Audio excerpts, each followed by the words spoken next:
तो चलिए आज बात करते हैं भारत और पाकिस्तान के मिलिट्री बैलेंस की। ये एक ऐसा टॉपिक है जिस पर बातें तो बहुत होती हैं, लेकिन हम कोशिश करेंगे कि भावनाओं से हटकर सिर्फ आंकड़ों और तथ्यों की जमीन पर रहकर इसे समझें। और सबसे बड़ा सवाल यही है ना कि अगर कल को जंग छिड़ जाए तो जीतेगा कौन? इस पूरे विश्लेषण का मकसद इसी सवाल का जवाब ढूंढना है। हाँ, तो एक बात बिल्कुल साफ कर दें, ये कोई इमोशनल या देशभक्ति वाला विश्लेषण नहीं है। हम यहाँ सिर्फ और सिर्फ ताज़ा आंकड़ों और तथ्यों पर बात करेंगे। मिलिट्री पावर से लेकर आर्थिक ताकत तक हर उस पहलू को देखेंगे जो जंग के नतीजे पर असर डाल सकता है। इस पूरे समीकरण को समझने के लिए थोड़ा इतिहास में झांकना जरूरी है, क्योंकि ये तनाव आज का नहीं बल्कि बहुत पुराना और गहरा है।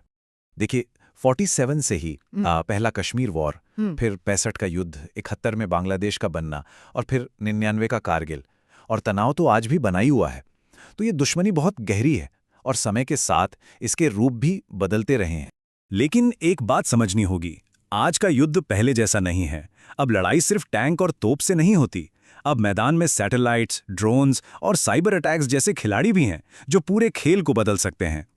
जी हां, आजकल जंग सिर्फ बॉर्डर पर नहीं लड़ी जाती। किसी भी देश की असली ताकत होती है उसकी इकोनॉमी, उसकी आबादी। ये वो चीजें हैं जो तय करती हैं कि कोई देश कितनी लंबी लड़ाई लड़ सकता है। अब आबादी को ही देख लीजिए। भारत की आबादी पाकिस्तान से कहीं ज्यादा है।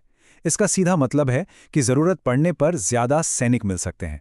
और उससे भी जरूरी बात, एक बड़ी आबादी एक लंबी लड़ाई के दौरान इंडस्ट्री को चालू रख सकती है।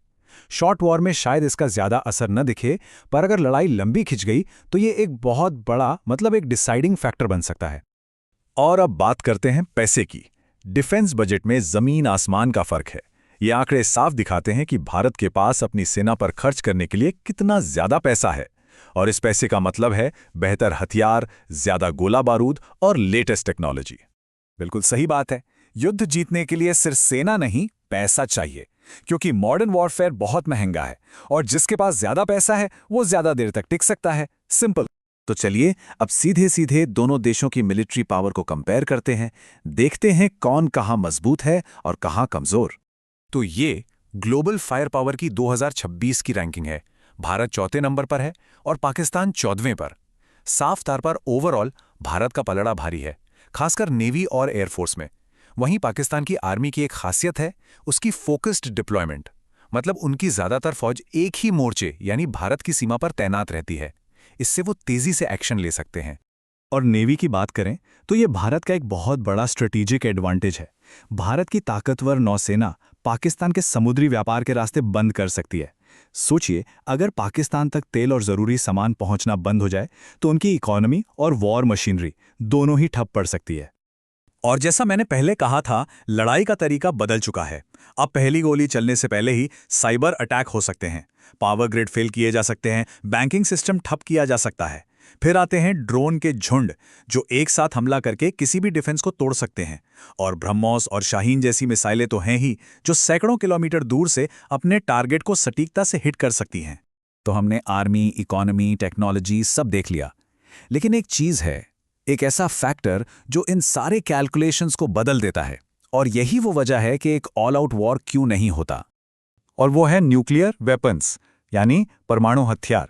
देखिए, न्यूक्लियर डिटरेंस का सीधा सा मतलब है कि दोनों देशों को पता है कि अगर एक ने भी एटम बॉम्ब का इस्तेमाल किया तो दूसरा भी करेगा, और नतीजा दोनों की पूरी तबाही, कोई नहीं बचेगा।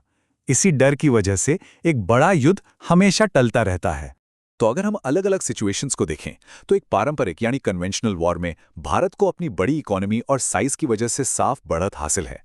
अगर कोई छोटी मोटी लड़ाई होती है तो नुकसान तो दोनों को होगा, पर भारत के पास झेलने की क्षमता ज्यादा है। और अगर लड़ाई 30 दिन से ज्यादा खिंच गई तो पाकिस्तान के लिए उसे जारी रखना लगभग नामुमकिन हो जाएगा। और आखिर में बात इसी कड़वी सच्चाई पर आकर रुकती है, परमाणु युद्ध में कोई विजेता नहीं होता, दोनों पक्ष हारते हैं। इसमें कोई जीत नहीं है, सिर्फ और सिर्फ बर्बादी है। इन सब हथियारों, बजट और स्ट्रैटेजी के अलावा हमें ये कभी नहीं भूलना चाहिए कि युद्ध की असली कीमत कौन चुकाता है। आम लोग, उनके परिवार, इकोनॉमी सालों पीछे चली जाती हैं और ये जख्म पीढ़ियों तक भरते नहीं हैं। तो आखिर में ये सवाल सोचना लाजमी है, क्या असली जीत जंग लड़ने और जीतने में है या फिर असली जीत इस बात में है कि जंग को होने ही न दिया जाए? शायद असली ताकत शांति बनाए रखने में ही है।